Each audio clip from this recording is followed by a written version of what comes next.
yung kulay dilaw na yan mga bayan, yan po yung tinatawag na segmental box lifting beam or spreader beam. Ayan. Solid na bakal po yan mga bayan. Binabaklas na sa ngayon dahil baka bukas ay mag-resume na po ang paglatag ng segmental box girder dyan papunta doon sa pamantasan ng Kabuyaw.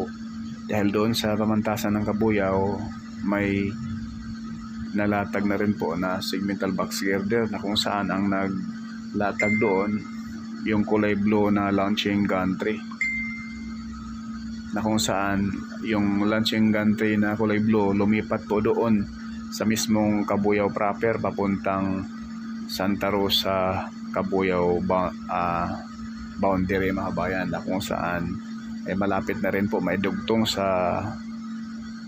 mismong Santa Rosa, no?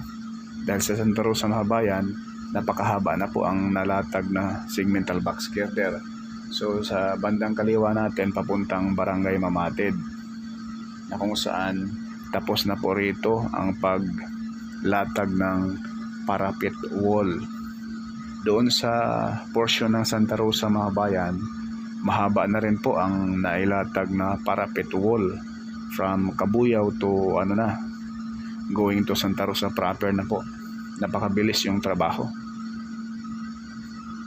Sa karugtong ng ating video mga bayan, doon sa kulay blue na launching gantry ay talagang mga apat na poste na po maidugtong na po doon sa Santa Rosa City, Laguna ang paglagay ng launching gun mismong segmental box girder. Paki-like, share, follow at subscribe po. Huwag po tayo mag-skip sa ads mga kabayan, no? Napakalaking tulong na po yan ni Porca Studio sa ating vlog. Maraming salamat. Ito na po yung sagot sa traffic, no? Sana matauhan yung ating gobyerno na dapat paramihin ito o di kaya idugtong na itong PNR from Calamba to kahit Lucena muna or di kaya hanggang Bicol na, hanggang Sorsogon, para ma-develop naman ng husto yung potential ng mga malalaking syudad like Lucena, like Albay, Sorsogon, Matnog, no? Para iwas traffic na.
So ngayon mga bayan, lipat tayo sa may FTI Taguig dahil full blast na po ng paghukay doon.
yan mga kabayan. Kakaiba yung kanilang machine na ginagamit rito mga kabayan. Yung panghukay dyan para sa board pile, no?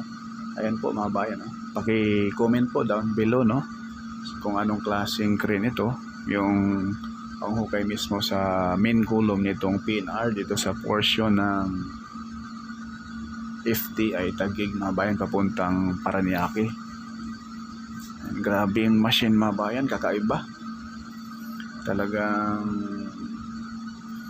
pangbigatin na itong mga kontraktor rito sa portion ng mula Maynila, Tutuban papunta rito sa Paranaque. Dahil from Paranaque to Calamba, Hyundai na po ang gumagawa dyan mga kabayan. Grabe yung machine, kakaiba, at grabe yung reverse dyan mga kabayan, no? Na binubuhos. May mga unang upload na po tayo rito, napakatindi. Ayan po yung Skyway sa taas, SLEX po yan mga kabayan. Ito yung kahabaan ng FTI, pakaliwa papuntang Paranaque na yan, na kung saan papuntang Bikutan then Paranaque. So dito sa portion na ito ang full blast ng gawa. Kahit gabi nagbubuho sila rito. So baka ito'y matapos sa 2029 or 2030.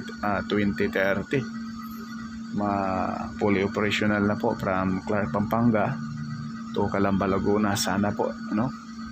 Sana po ang budget nito ay hindi nakawin sa mga buhaya sa gobyerno, para naman ay makikinabang ang sambayan ng Pilipino. Dapat po talaga mga kabayan paramihin itong PNR or mga railway dito sa yung Cavite to Batangas. Dapat may railway dyan, dahil yung Cavite to Batangas to Laguna, yan po ay industrial complex po yan, mga malalaking syudad na yan, probinsya na yan, no? Cavite, Batangas, Laguna, antindi ng mga ano dyan mga bayan, mga economic zone, no? Mga pabrika. Andyan yung mga malalaking pabrika ng mga Hapon at mga Amerikano dyan mga bayan, antindi. Kaya dapat lang magkaroon ng railway ang tatlong lalawigan na yan, Cavite, Laguna, Batangas. So ito po yung reverse nila mga kabayan, no? Yung binabaon sa pinakailalim. Ayan po mga kabayan. Kakaiba, malapad yung reverse na ginagawa nila rito. Malapad, yan po yung crane mismo, naghuhukay doon sa ilalim, no? Kakaiba siya mga kabayan. Diyan sa unahan, yan na po yung station dito sa FTI. At wala pang progress dyan sa tapat ng airport mismo. Wala pang gumagawa roon mga bayan, pero kiniklearing na po.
Liton. Yung conductor, Liton.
Dito sa portion na ito mga kabayan, ang tindi talaga ng traffic lalo na pag rush hour. Ngayon ay medyo ano na ngayon, plus 8 ng umaga.